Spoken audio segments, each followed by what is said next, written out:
In this video, I'm going to show you how to take pine needles and create a pine needle stitched ornament. Hey Sugar Snaps, if you're new to the channel, welcome in. My name is Brittany.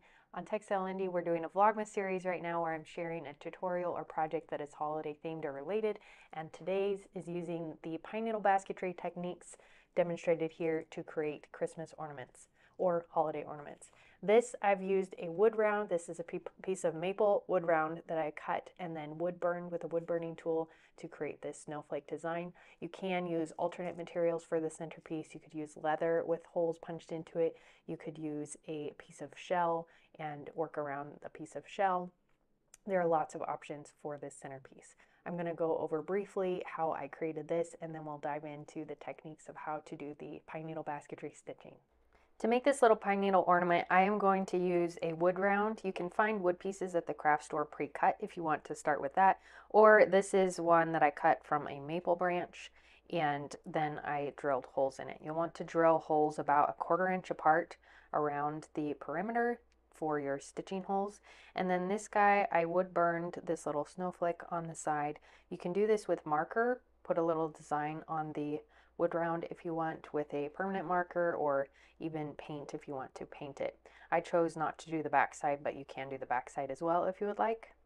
And then I have dampened my pine needles. These have been soaking in hot water for about ½ an hour so that they're nice and pliable. And then I went ahead and I removed the nubbin so that this end is nice and clean. For this pine needle project, we are going to be using bare needles, so taking this nubbin section off will be your first step. So gather a small bundle that's about dime size in your hand and clean those off. Set another bundle aside that you may end up using if you make a larger piece. And then I also have a little bit longer than 1 inch length of drinking straw. This is about 1/4 inch in diameter, so it works well as a pine needle gauge, what we'll be loading the pine needles into to hold them into place. You can use fancy copper gauges for pine needle basketry, but I find that if you just want to experiment and start out, a drinking straw piece is just fine as well. So the first thing we're going to do is load some of these pine needles into our gauge, sending the end in first. And I've tried to keep my pine needle pieces together so that they didn't break up into individual pieces. So each pine needle section has 2 to 3 segments connected, and I try to keep those together because it means it's a little bit easier to load your pine needles into the gauge. So here I have this loaded, and this is going to move back and forth snug, but not so much that I have to pull really aggressively to get it to move. So I'm going to slide this away so that I have about 2 inches here. And the other tool that I'm using is a number 20 tapestry needle. This is a little bit smaller, but I would typically use a number 20 tapestry needle. And then thread 2 arm spans or wingspans worth of thread onto your needle. You can use linen twine. I'm using a polyester waxed twine in dark brown for this project. I find that this because it's braided and polyester, it's really strong, so it's easy to work with. You could do this with raffia, ribbon, anything that's small enough to go through the needle and not create a lot of breakage in the pine needles. So now at the end of my strand, I've cut this to 2 wingspans long, threaded the needle on one end. I'm going to tie the other end around the pine needles. So create a knot to hold this tail tightly together.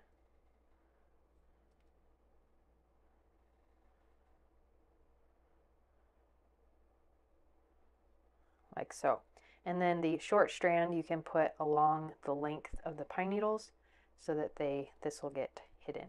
Now we're going to start sending this bundle around the wood round. I like to work left to right because I'm right-handed. If you're left-handed, go the opposite direction. So what I'll do is take my thread and starting from underneath, catch one of the holes with your needle, like so, pull the needle through, and make sure that strand gets embedded between the pine needles and the wood round. And now I'm going to loop over the pine needles and through the following hole on the wood round. So we're going to do 1 round of pine needles around the wood round to secure this in place. Make sure you don't miss any holes on the wood round. Do 1 stitch per hole. And pull nice and snug. The pine needles are a little bit swollen when they're wet, and so you want to stitch tightly so that as they dry and shrink, you don't end up with extra looseness.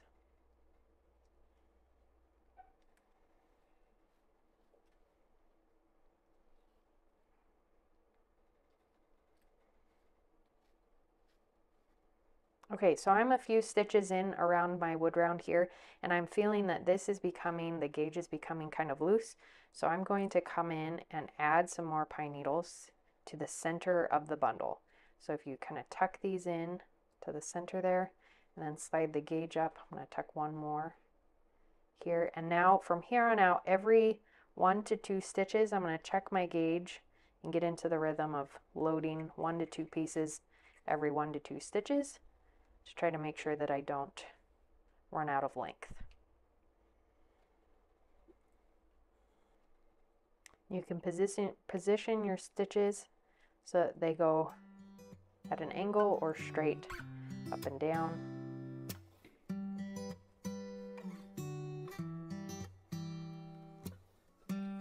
I'll load a few more pine needles.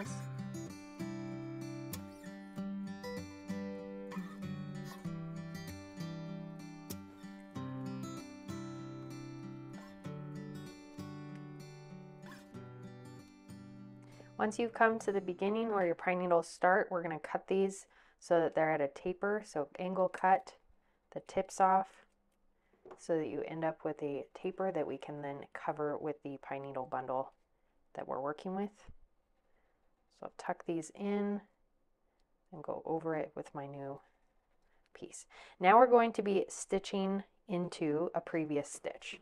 So what I have here is I've gone all the way around. All of my wood round holes are filled. There's my decorative side.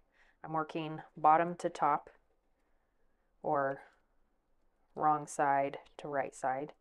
And now squashing these down and sandwiching them into the coil, I'm going to loop my thread from the right side to the wrong side, and then bring my needle to the right side of this stitch. So it's coming in on the right side of the stitch, straight through the coil, out on the left side of the stitch. So the right side of the stitch, the wrong side of the piece, the left side of the stitch, on the correct side of the piece.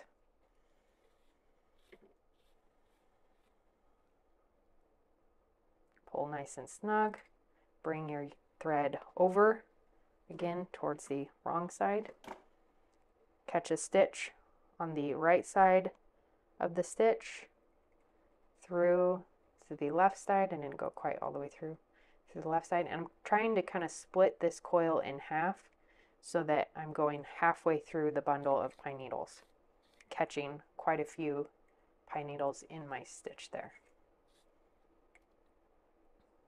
Pull tight, loop over. I'm going to do 1 more stitch here into the next space. I'm doing 1 stitch per previous stitch, and then I'm going to add more pine needles.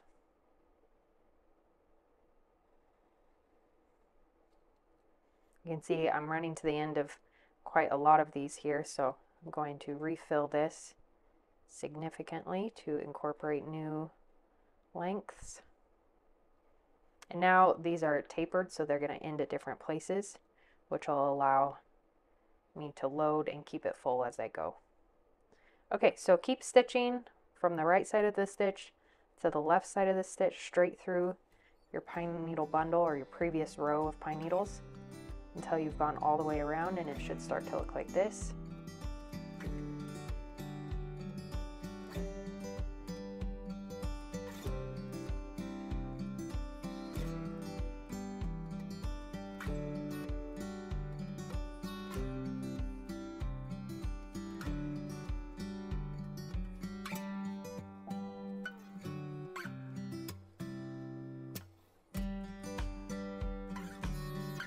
Load some more in.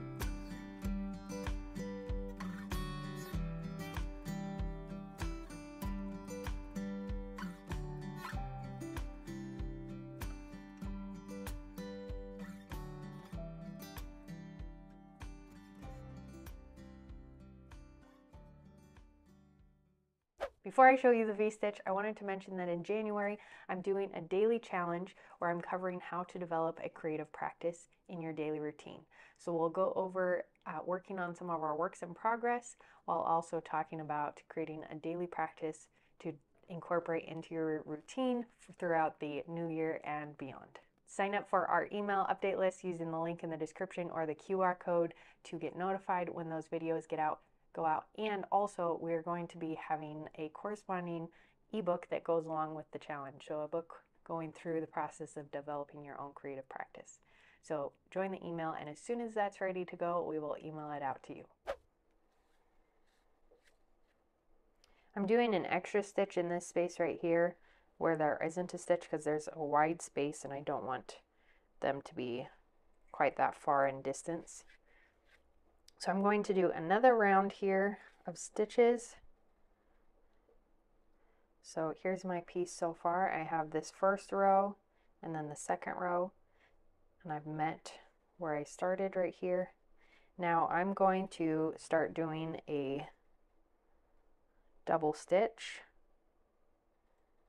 So I'm going to go in the same way from the right to the left, angle that stitch that direction, and then follow the same stitch pattern, angling my stitch out like a V. So I have 2 stitches per stitch there. Do the same thing in the next space. First stitch angled back like normal.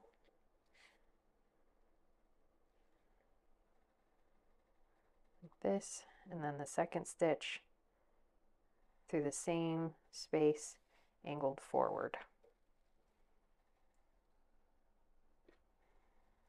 So again, what that looks like is from the wrong side, you're going to go from the right of the stitch, and then the right side, or the correct side of the piece, to the right of the stitch, pull through,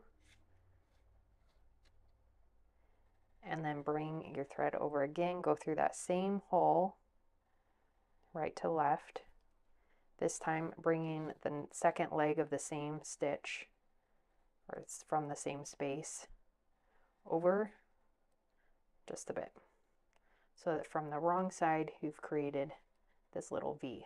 On the right side it's opposite, where the V shape is here. I'm going to do this V stitch all the way around.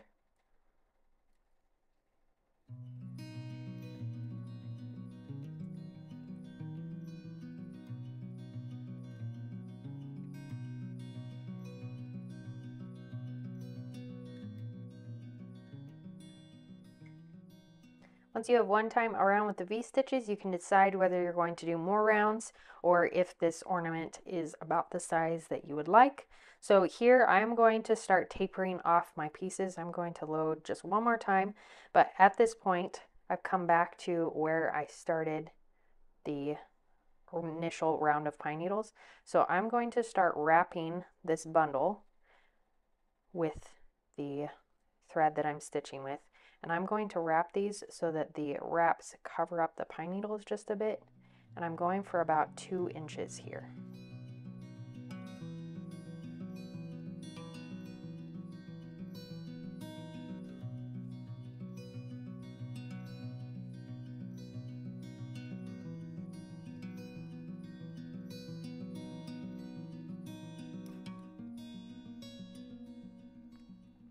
Now when you've gone so that you can reach over a stitch and reach all the way to the next stitch over, I'm going to pause. So I'm stopping at about 1 inch, not 2 inches here, because it doesn't need to be quite that big.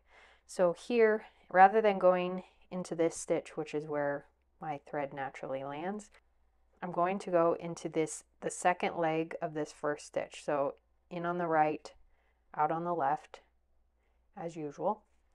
Pull through, and what this will do when I pull tight is create a little loop here in the top, so some space. That's where you can put your Christmas tree hanger. So then I'm going to go into the second leg of the next stitch over, do a stitch, and I'll do a V stitch here as well, or this round as well. So V-stitch into that same space. These I'm going to let run out, and I'm going to trim them off before I get around to that edge again. So I could actually take the straw right off there and continue working V-stitches around the edge of the needles until you run out of needles.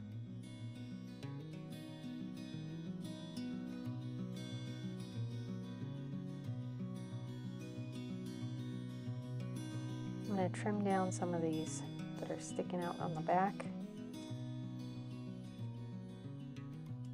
And then I'm going to trim down these guys at a taper so that they end right here on the edge, nice and flush. Now I'm going to take my needle and send it down into the pine needles to the back of my ornament, like so. Pull through and then have it zigzag up through the needles. Again, we're losing the thread here, so that's nice and secure. And I'll cut this right there. There is your little ornament. You can come in and do any tucking if things moved around, trim things down. Now put a little hook on it and it's ready to hang on the tree. These are some basic pine needle basketry techniques. If you're interested in more pine needle basketry tutorials, you can see our playlist here, and I've put some links in the description below for more videos on these kinds of things. Thanks for joining me in this Vlogmas video, and I hope to see you tomorrow. Until then, happy making. Bye.